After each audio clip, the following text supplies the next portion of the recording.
Hi everybody and welcome to my channel. I'm Sarah Jane from Misunderstood. Now today I'm going to talk about autism and how so many people have been misdiagnosed with other conditions and have never received the right support.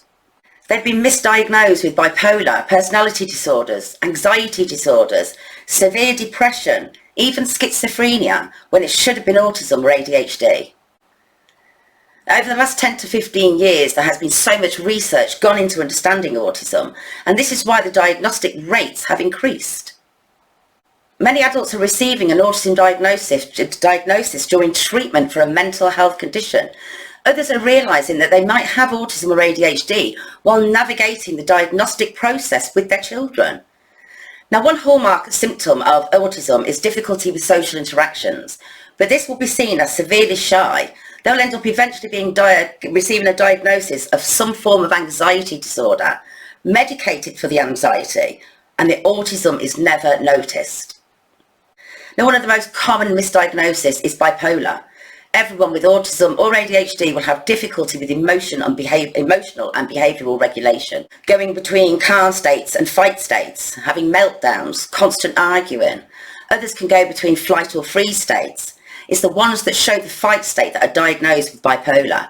But if you have flight or freeze behaviours, you'll be diagnosed with a social anxiety.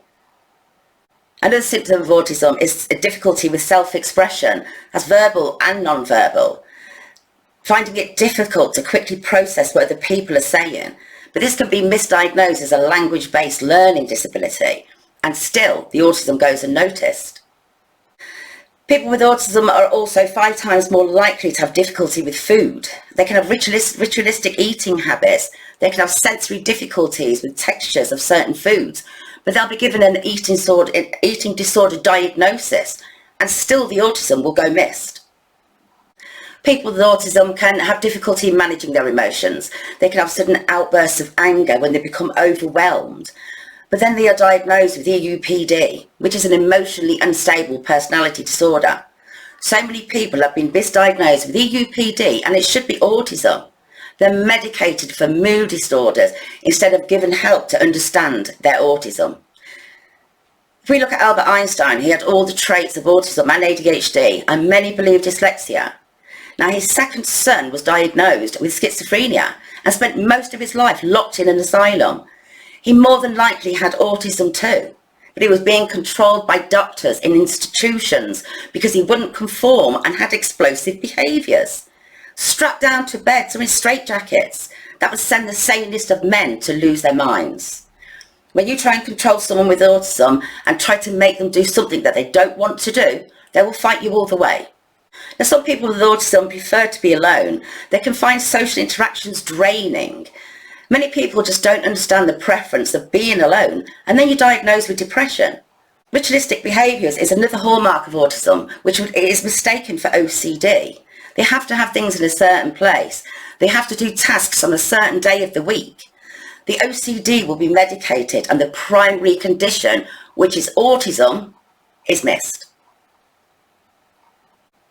You also have a hard time relating to other people or find it difficult to see things from another person's perspective. When people don't conform to what others say is normal, you're then told you have an antisocial personality disorder. Many of these disorders are better explained by the diagnosis of autism. According to one 2017 study, up to 84% of people with autism have some form of anxiety. As much as 17% may specifically have OCD, and an even larger proportion of people with OCD may also have undiagnosed autism. We need to get rid of the myths about autism. You are more than likely to find a child with autism in the gifted and talented groups. Take a closer look.